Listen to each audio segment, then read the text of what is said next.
हुआ, उससे ये लग रहा है कि अंधभक्त और उनके जितने भी बॉस हैं वो सब भयभीत हैं। उनको ये लग रहा है कि हम एक लड़की से मुकाबला नहीं कर सकते तो पूरे देश से मुकाबला कैसे करेंगे।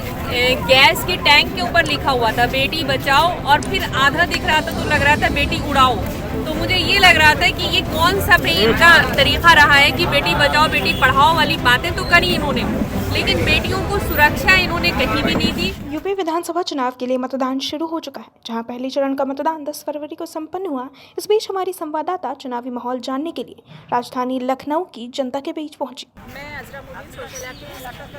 आज उनकी सरकार में आपको महिला सुरक्षा कैसी मिली? बहुत अच्छे सवाल आपने किया कि महिला सुरक्षा, फिर सबसे पहले आपने बात की महिला सुरक्षा यही मिली जिस तरीके से हाथरस जो कांड होता है, महिला को उस लड़की को रातों रात जला दिया जाता है और उनके परिजनों को उसकी लाश तक नहीं दी जाती है। गोंडा में जिस तरीके से रेप होता है उसका 15-20 दिन के बाद उस मामले को दबा दिया जाता है। आजमगढ़ में ऐसे ही फिर उसका तीसरा कांड होता है, उस मामले को दबा दिया जाता है। जो सत्ताधारी लोग हैं जो उनकी छत्र छाया में पल रहे हैं वो कोई भी जुर्म करते रहे, कोई फर्क नहीं पड़ता। यही सुरक्षा प्रदान की जा रही है। और यूपी जिस तरीके से हमारा एक अच्छा प्रदेश होया करता था, आज वो यूपी जो है वो अपराधों से भर चुका है। अगर आप डाटा निकाल के देखेंगे तो ये टॉप पर जा रहा है अपराध के मामले में, तो आंकड़े बता रहे हैं। और अगर आप थोड़ा सा इसे हट के बात करेंगे कि इनके हेल्थ डेवलपमेंट में इन्होंने क्या किया, इनका हेल्थ इंफ्रास्ट्रक्चर क्या रहा, तो हेल्थ इंफ्रास्ट्रक्चर इनका यही रहा कि अगर इन्होंने अच्छी सी तैयारी की होती तो शायद ऑक्सीजन की कमी से इतने लोग खत्म नहीं हुए होते। गंगा पे जो बहती हुई लाशें थी जिनके ऊपर से ओढ़नी उतार के फेंक दिया गया था, इनको ये चीज़ नहीं करनी होती। और जो वैकुंठ धाम में क्रीमेटोरियम में जिस तरीके से लाश को जलाने के लिए लकड़ियाँ खत्म हो गई थी, सुनीता रावत एक सोशल एक्टिविस्ट है, उन्होंने धरने पे बैठ गई उनके आवाज़ पर, तब वहाँ पर लकड़ी पहुँचती है, उस लाश को जलाने के लिए इंतजाम किया जाता है। तो यही विकास हुआ है ना। देखिए, विकास अपराध में हुआ है, विकास महंगाई में हुआ है, विकास इनके जो आपराधिक प्रवृत्ति के लोग हैं उनको बढ़ावा देने में हुआ है। हम मानते हैं कि बिल्कुल विकास हुआ है। हम कहाँ कह रहे हैं, जिनकी बात ये करते थे कि हम गड्ढा मुक्त करेंगे, तो विकास इनका गड्ढा युक्त सड़कों को करने में हुआ है। साहब, आप तो रिबन काटने का काम करते हैं, काम कोई करता है नाम आप करते हैं। आपने रिबन काट कर दिया, इससे तो ये नहीं साबित हो जाएगा कि आपने काम किया है। आप रोड पे जाते हैं, नारियल फोड़ के उद्घाटन करते हैं, बहुत अफसोस लगता है कि रोड फूट जाती है, नारियल नहीं फूटता है। तो यही तो विकास हुआ है। अभी 3 दिन की जो मूसलाधार बारिश हुई है 1-2 महीने पहले, आप देखिए लखनऊ एक कैपिटल है और उस लखनऊ शहर में पानी के जो सैलाब रहा है उसमें बस किस तरीके से फंस गई है, बस नहीं निकल पा रही है, कार पूरी डूब चुकी है। यही तो विकास हुआ है उत्तर प्रदेश का।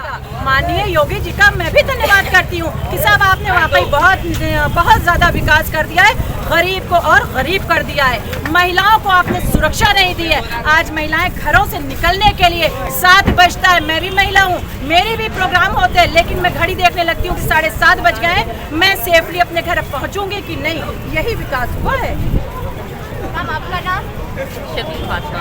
हाँ, तो आप क्या कहना चाहेंगी, बीजेपी की सरकार में आपको महिला सुरक्षा कैसी मिली?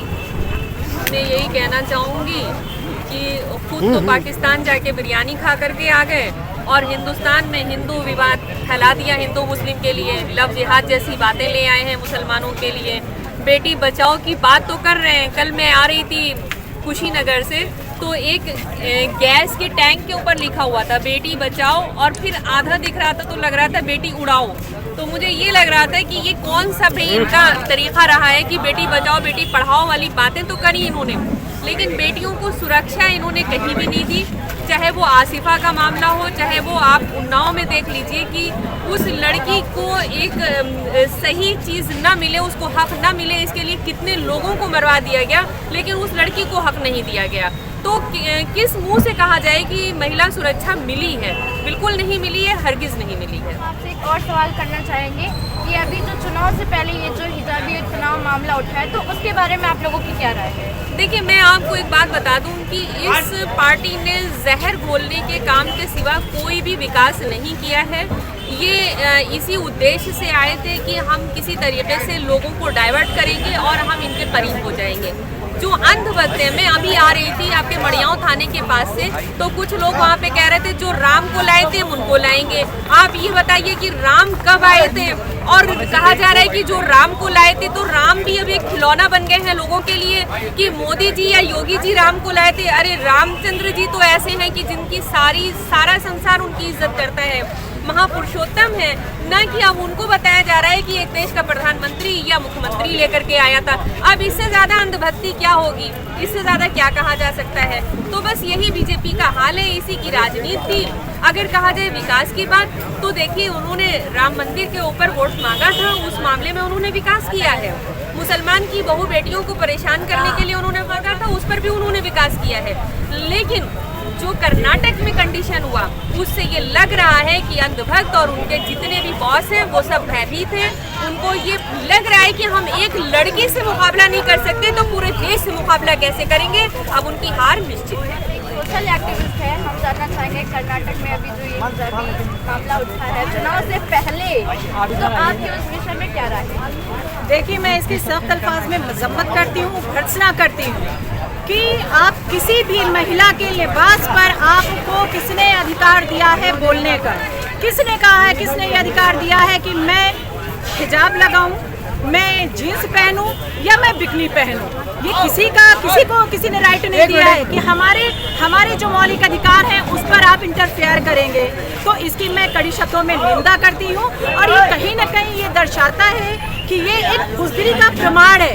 आप 25-30 की संख्या में, 50 की संख्या में आप एक झंडे को लेकर दौड़ रहे हैं। मैं उसको हिंदू भी नहीं मानती हूँ, क्योंकि अगर वो हिंदू होते तो एक महिला की इज्जत करना जानते, क्योंकि कहीं से भी नहीं। जिस तरीके से आपने मर्यादा पुरुषोत्तम राम के नारे को लेकर के आपने बदनाम कर दिया है, जिसने मतलब महिलाओं की इज्जत करना बताया है समाज में, तो आपने तो उनके नाम को बदनाम कर दिया है। आप जिस तरीके से ये वाहियात हरकतें कर रहे हैं ना, आपको तो जनता समझ रही है कि आप किस टाइप के लोग हैं। मेरे बहुत सारे मेरे नॉन मुस्लिम हिंदू मजहब के बहुत सारे मेरे साथी हैं, तो वो भी इसकी निंदा करते हैं कि भाई हिजाब लगाना आपका मौलिक अधिकार है, आपकी खुशी है कि आप अपने हिजाब को लगाती हैं।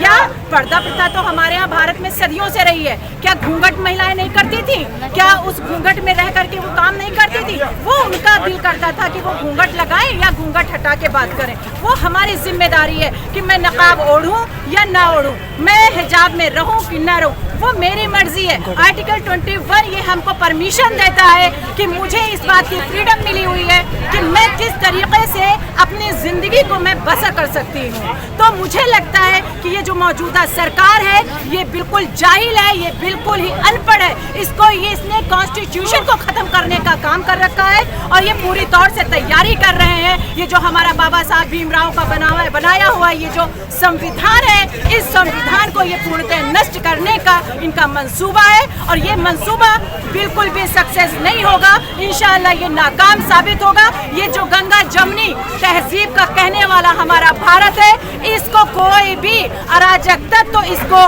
ठेस नहीं पहुंचा पाएंगे और ना इस गंगा जमुनी तहजीब को खत्म कर पाएंगे। इनकलाब जिंदाबाद।